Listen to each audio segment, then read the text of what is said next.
out with Alan, we restart our towpath trail from Ash Vale in Surrey. The rain earlier this morning is easing and we're looking forward to a dry walk along this lovely section of the Basingstoke Canal heading north towards Deepcut. Ash and Ash Vale was mostly a military community between the two world wars, but these days many residents commute to or towards London or work in the local area, not necessarily connected to the local army establishments. The newer housing block on the other side of the canal here takes the place of the old wharf, a very useful connection to the canal in the 1800s for shifting goods to the local area. Samuel Cody lived in the area. He was recognised as the first person to achieve powered flight. That was back in 1908, but sadly he died a few years later whilst test flying his latest plane design in the skies above the area now known as Farnborough Airport. Does that technically make Farnborough Airport the first airfield for planes? The area was called Laffin's Plain in those days. The canal maintenance team do a great job in keeping the banks and towpath in good order, but during the summertime the grasses and plants grow up and make the path quite narrow in some places.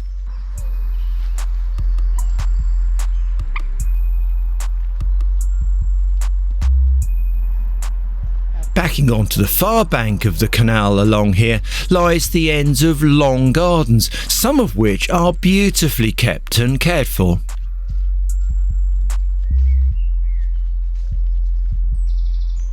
This cute family of swans are commuting along the canal with one adult in front and the other following up behind.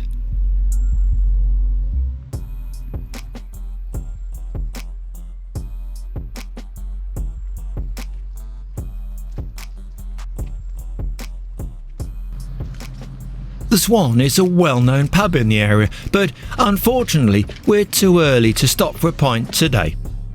Just having a quick look up here. I've taken a quick detour to see the front of the pub.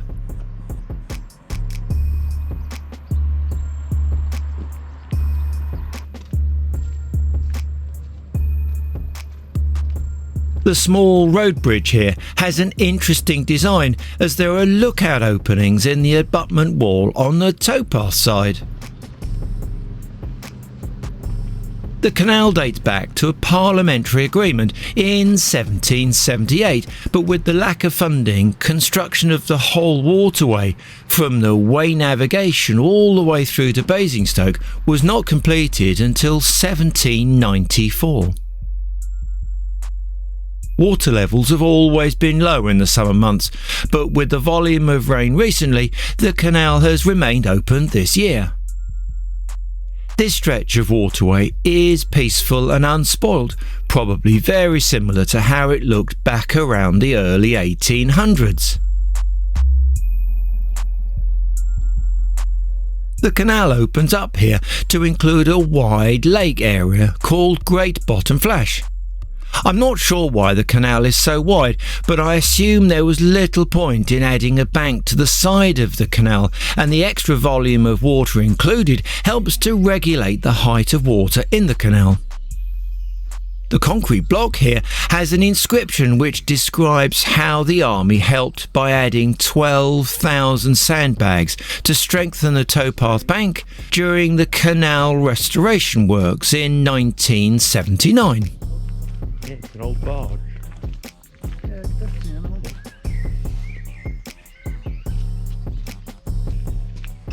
Next is the old boathouse works along the canal and just before the railway bridge for Ash Vale station. The site was developed in the late 1800s to provide some boat repairs and construction of rowing craft for hire on the water in the area.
Bordered on the far side by lovely woodlands, the towpath side has garden fences backing onto the canal along this stretch.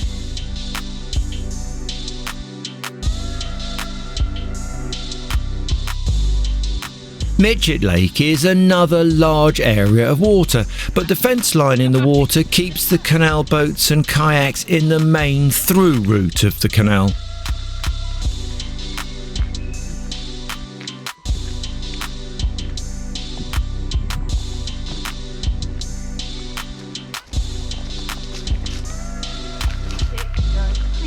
Just a little way ahead is the mooring point where Potter's International Hotel is.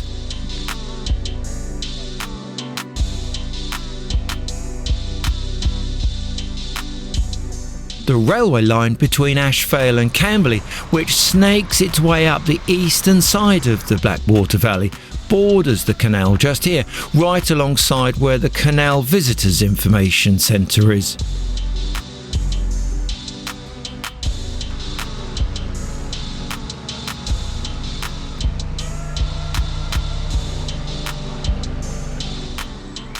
Using the road bridge to cross over the canal, Alan and I have a look at the visitor centre. They're hiring out paddle and rowing boats.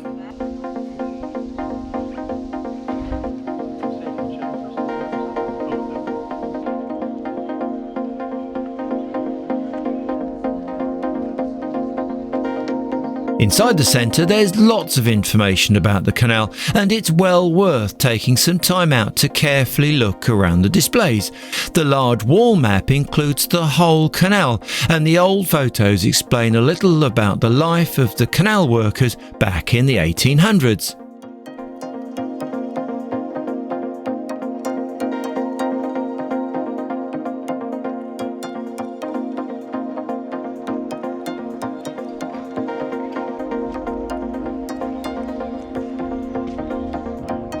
For a lunch stop, we sat on a bench for a while and watched the little rowing boats go up and down the water.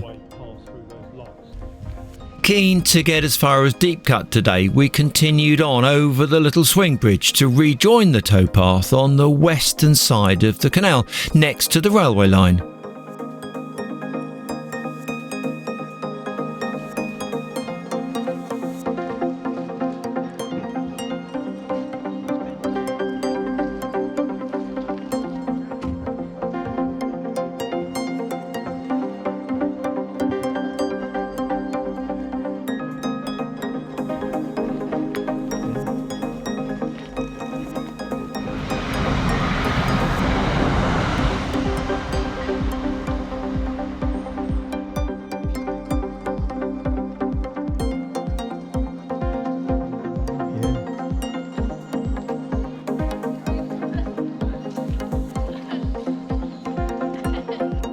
This family were having fun on the water, and the little dog was comically trying to stay safely afloat, standing on top of the child. Frimley Park is a large open area on the west side of the canal, just further up, and around this part is a miniature railway line. No trains are running today, but I can imagine on an open day the site would be teeming with families taking rides along the line.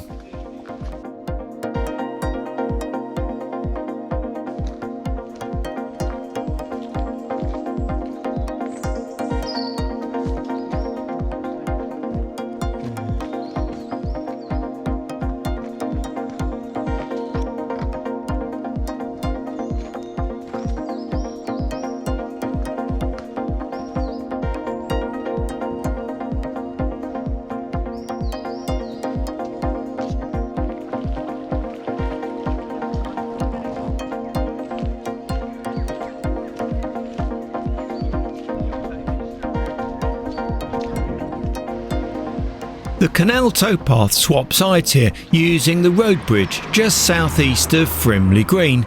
The bridge is called Guildford Road Bridge, although we aren't anywhere near Guildford.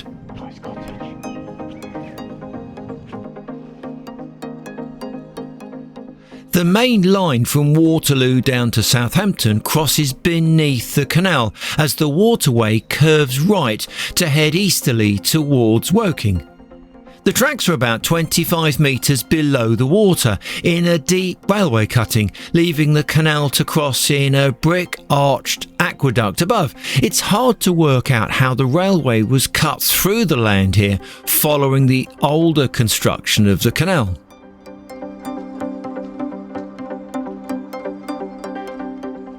Bordered by large gardens, the canal curves around towards Deepcut.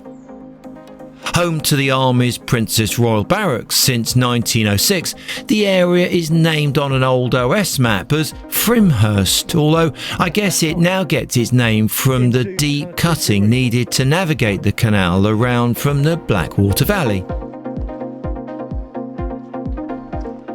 The modern bridge here was constructed in 1938, and it seems massive compared to the other bridges nearby.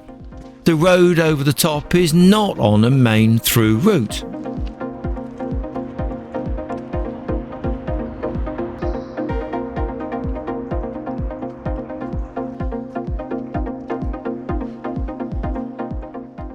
Alan and I leave the canal here, and we will return to continue along the towpath towards Brookwood later this summer. Thanks for watching, and bye for now.